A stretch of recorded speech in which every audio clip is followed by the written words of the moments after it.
ازيكم عاملين ايه النهارده؟ انا زي ما وعدتكم هعمل لكم فيديو عن ان احنا نعمل اللور دنتشر بيز. الفيديو اللي فات كنا عملنا الابر، فاللي عايز يشوف الابر يشوف الفيديو اللي قبله ده على طول هيلاقيه. طبعا اول حاجه بنحطها وهي الليكويد. نتاكد يا جماعه ان احنا بنحط الليكويد الاول عشان نتجنب الاير بابلز. بعد كده هنحط الباودر.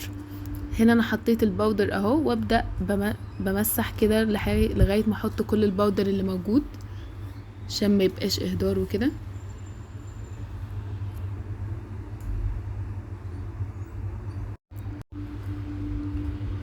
زي ما انتوا شايفين هنا انا لقيت ان هو يعني سايل شوية، فهزود باودر يعني.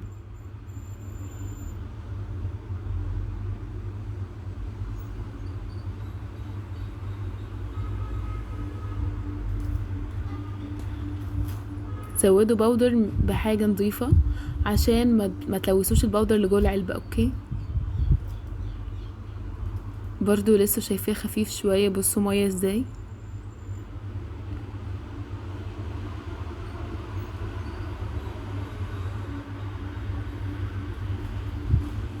فحطيت باودر تاني وهنشوف اهو القوام معانا.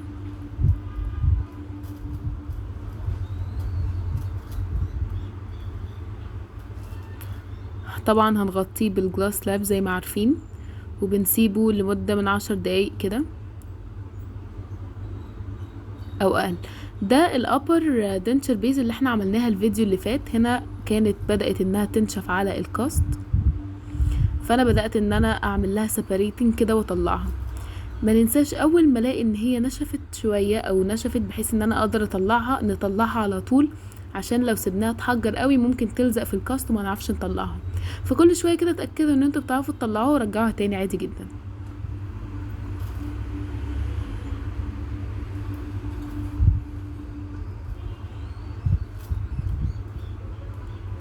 طبعا حطينا الكاست في ميه زي ما عارفين.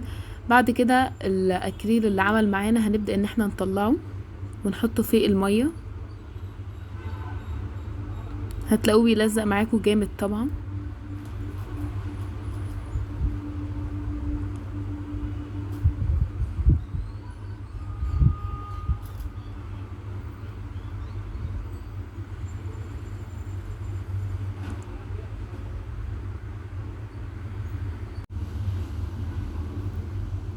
هنا طبعا بنحط ميه على الجلاس لاب، بنحط ميه على كل حاجه عشان ما يلزقش. بعد كده نبدأ ان احنا نكوره ونحطه على الجلاس لاب. بعد كده نبدأ نحط الجلاس لاب التانية عليها ونفردها كده. هنا لقيتها بتلزق معايا فهاخدها واكورها تاني. فضلوا اعملوا الموضوع ده لغايه اما تلاقوها مش بتلزق في ايديكم. وميه طبعا، بصوا ميه زي ما انتوا شايفين كده. التاول حرفيا متغرقه ميه، فميه طول ما انتوا بصوا بتعملوا.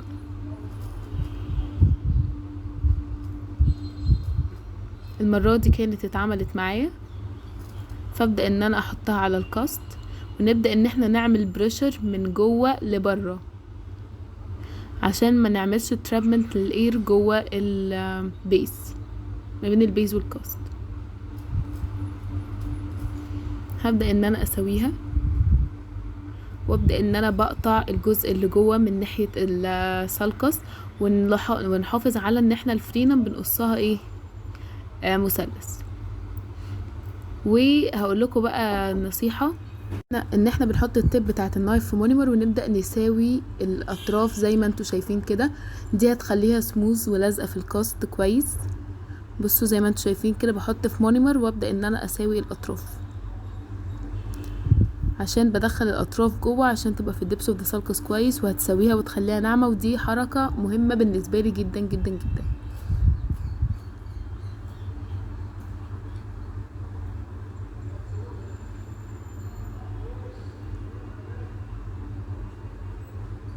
ده النتيجه النهائيه. ده الابر، بصوا حلو قوي ازاي.